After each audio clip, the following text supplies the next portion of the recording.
What's up, everybody? Matt Gajewski here, back again with the Odd Shopper channel. And today we're talking some college football bets.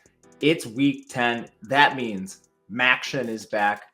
We'll talk the Tuesday night doubleheader. But before we get started, make sure to hit that thumbs up button, subscribe to the channel, and hit the notification bell so you know when this and all other content goes live. We also have a can't miss limited time offer brought to you by Bet365. It is available to new users in Kentucky, Ohio, New Jersey, Virginia, Iowa, and Colorado. You'll make your first deposit, bet $5 on any game, any market, and whether that wins or loses, you will be paid out $150 in the form of bonus bets. In Kentucky only, this offer is $1 to get $365 in the form of bonus bets. Huge for your bankroll, and maybe you can place one of these bets on some Maction. You must be 21 or older to play, 18 in Kentucky. If you or someone you know has a gambling problem, please call or text 1-800-GAMBLER. So if you know me at all, you know this is my favorite time of year, Tuesday night football featuring arguably my favorite conference. It's between the MAC and the Sun Belt, but here we are, and we kick things off with Northern Illinois taking on Central Michigan. Right now, Northern Illinois, 5.5-point favorite.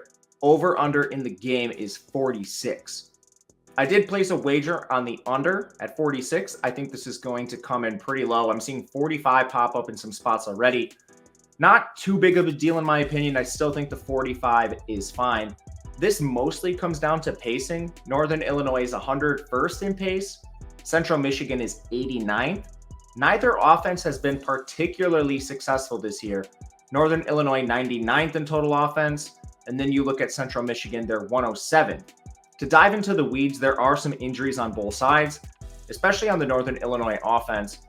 Kasper Ruchkiewicz hasn't played in the last two games. He's their best receiver on the year. He's been out. And one just big tidbit for MAC reporting in general, we might not know whether he plays. This conference is not reported on well.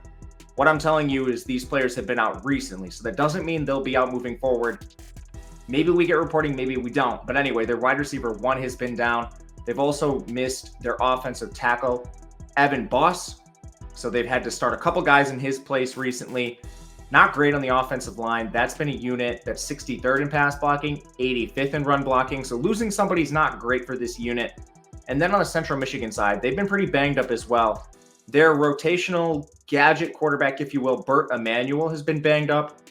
Nothing reported on his status other than he's been banged up. But last week, I guess I should say 2 weeks ago, they had like a mini bye.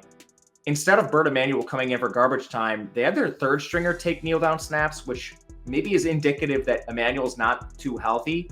Miles Bailey, their starting running back, also didn't play. Then Central has some injuries on defense too. Kyle Moretti, linebacker, missed their last game, as did safety Elijah Ricard. So what I think this means for the game, if you're taking a spread, I think the injuries are more impactful on the Northern Illinois side. That offensive line in particular, in the receiving room, not expecting Northern Illinois to score many points, even against a Central Michigan defense that ranks outside the top 100 in defensive efficiency. They're currently 102nd. But you look at the quarterback play here, Rocky Lombardi, for being a veteran, this has been pretty shaky. 58% completion, 6.7 yards per attempt. He only has 12 rushing yards on the year, speaking to the offensive line woes at problems. This is a guy that previously had good mobility. He has 9 big-time throws, 10 turnover-worthy plays, so that ratio is not ideal.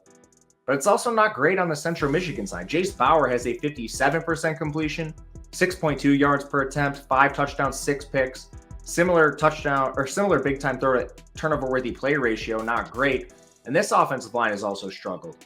They're currently allowing a pressure on nearly 32% of dropbacks, ranked outside the top 100, 121 to be specific in pass blocking. And the Northern Illinois defense is a little better. They're 45th in total defense. There is maybe one potential matchup to exploit. You have Northern Illinois ranked 70th against the run and 26th in coverage.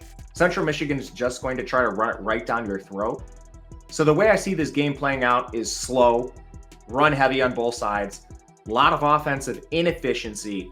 So the under is my favorite play. I also sprinkled Central Michigan plus 5.5 with that advantage they might have in the run game. But the preferred play in the game overall is the under. The Central Michigan sprinklings just for those of you getting deep into the betting cards.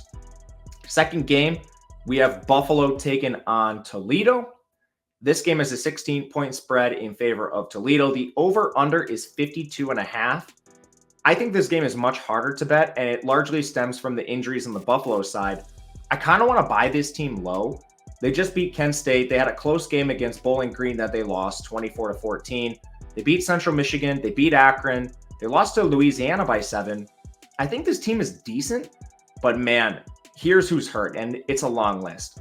On offense, they haven't had Nick McMillan, one of their receivers. Top 2 tight ends, Jake Orlando and Cameron Ball, have been out.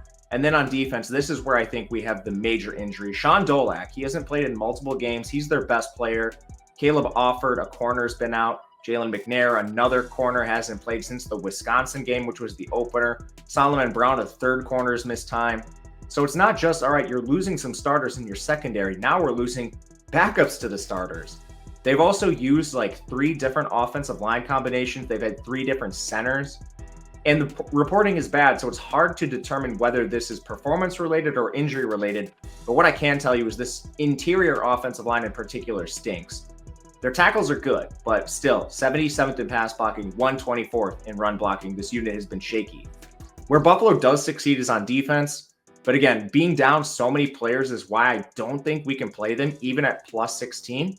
If we got news that Offord, Dolak, McNair, any of these guys would return, then I would have interest in backing the 53rd ranked team defensive efficiency-wise, but that might be shaky in this game. To speak to Toledo briefly, this team is well-rounded, favorite to win the MAC, 40th on offense, 12th on defense. So I think they definitely stop Buffalo. And the other thing with Buffalo is they've been rotating quarterbacks. Cole Snyder played a lot in their last game, 58% completion. He does have 10 big-time throws, 8 turnover-worthy plays, some mobility, but they've been mixing in their backup, which I don't love. Toledo's not doing that at all. DeQuan Finn, we know what he does. Excellent rusher, 5.8 yards per carry, and he takes care of the ball. He has a 63% completion, 7.5 yards per attempt, 14 touchdowns, only 5 picks. A lot of times, they don't need him to open up the game plan because they can fall back on that 12th ranked defense, good against the pass and the run, and then just have DeQuan Finn run and game manage his ways to victory. I don't like the total too much either in this game. Pacing is a little fast. 56th is Buffalo, Toledo 62nd. So the total at 52.5 also not that interesting to me. You could see Toledo run up the score here. If Buffalo can get some points on the board, that could be a disaster as well for this total. I don't anticipate myself playing anything in this game unless we get positive Buffalo injury news. So to me, it is Buffalo plus 16 or pass, and it currently is going to be a pass. Let me know in the comments what you think of these games. Truly the best time of year. Sorry for the glare. I'm recording this at a weird time of day.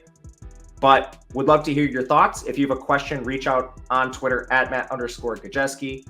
Hit the thumbs up button on the way out. It helps a ton, so thank you if you've done that. Otherwise, we'll see you tomorrow for more action. Good luck, everyone. We'll catch you tomorrow.